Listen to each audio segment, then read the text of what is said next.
नमस्कार,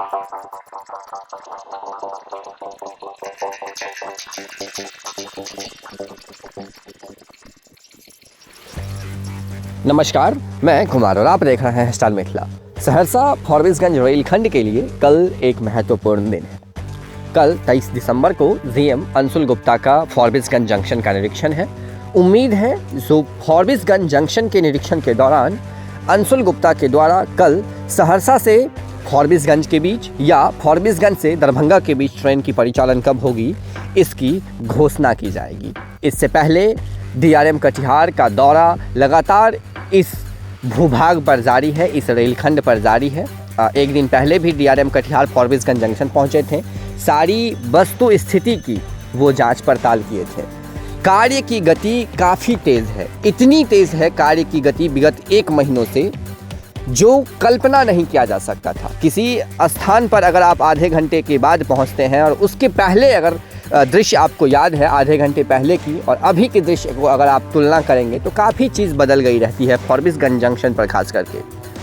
जीएम अंशुल गुप्ता का एक सपना जो मिनी कटिहार यानी कि छोटी कटिहार फॉरबिसगंज जंक्शन को बनाने की है, तैयारियां भविष्य को लेकर के है। मैंने पहले भी बताया कार्य जो गति है वो काफ़ी तेज़ है। फॉरबिसगंज जंक्शन की सुंदरता की कार्य की गति हो या फिर रंग रोगन का कार्य हो या फिर स्टेशन भवन परिसर, पार्किंग की व्यवस्था, प्लेटफॉर्म नंबर 1, इन सारे चीज़ों में जो गति आई है विगत 1 महीनों से वो देखने वाली बात है। इससे पहले 22 और 23 नवंबर में निरीक्षण किया गया था अधिकारियों के द्वारा, अंशुल गुप्ता के द्वारा। जो जोगबनी कटिहार की ट्रैक की जो इलेक्ट्रिफिकेशन का वर्क था उसका इंस्पेक्शन किए थे और उसी के बाद से यहाँ के चल रहे कार्यों में गति देखी गई है।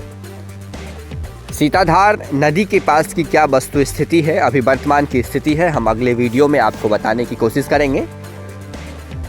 जो ट्रैक लिंक हुआ कि नहीं हुआ, इस रूट पर ट्रेन की परिचालन कब होनी है, इन सब सारी चीज़ों की जानकारी हम आपको क्रम के अनुसार बताने की कोशिश करेंगे। चूँकि आज कल 2 दिन का ये यहाँ का जो सिलसिला है वो काफ़ी महत्वपूर्ण है संपूर्ण मिथिला के लिए। न सिर्फ फॉरबिसगंज बल्कि फॉरबिसगंज समेत संपूर्ण मिथिला का एक कायाकल्प होगा अगर इस रूट को शुरू कर दिया जाता है।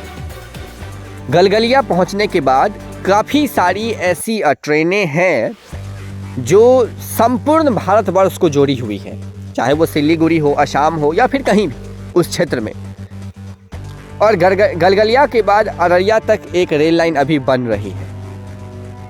हम उस पर भी वीडियो आपको नए वर्ष में दिखाने की कोशिश करेंगे जो कितना काम हुआ है। उसी बीच में खबासपुर फॉरबिसगंज एक बाईपास कह सकते हैं, बाईपास निर्माण को लेकर के भी यहाँ के जो कार्यकर्ता है उन्होंने आवाज़ उठाया है। तो इस क्षेत्र में खास करके अगर देखा जाए तो एनएफआर के अंतर्गत काफ़ी रेल परियोजनाएं ऐसी है जिसमें अभी काम चल रहा है और अगले आने वाले 1 से 2 वर्षों में उसे पूर्ण कर लिया जाएगा। और अगर इसे पूर्ण कर लिया जाता है तो फॉरबिसगंज होकर के, जैसे अभी कटिहार से पूरे दिन ट्रेनों की परिचालन होती रहती है, उसी प्रकार से फॉरबिसगंज से भी पूरे दिन ट्रेनों की परिचालन वाया दरभंगा झंझारपुर के रास्ते होती रहेगी। कुछ इस प्रकार से यहाँ की तैयारियाँ जो है वो चल रही है, इसीलिए इसे मिनी कटिहार बनाया जा रहा है फॉरबिसगंज जंक्शन को। हम इसे अगले वीडियो में कोशिश करेंगे मैप के मदद से दिखाने की, जो किस प्रकार से ये क्षेत्र अगर मिल जाता है, एक हो जाता है संपूर्ण मिथिला का ये भूभाग, तो किस प्रकार से मिथिला का कायाकल्प होगा। अभी वर्तमान में कल जीएम अंशुल गुप्ता का फॉरबिसगंज जंक्शन का निरीक्षण है जिसकी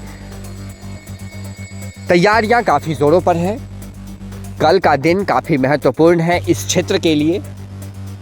जीएम अंशुल गुप्ता के साथ कल माननीय विधायक, माननीय सांसद महोदय भी उपस्थित रहेंगे।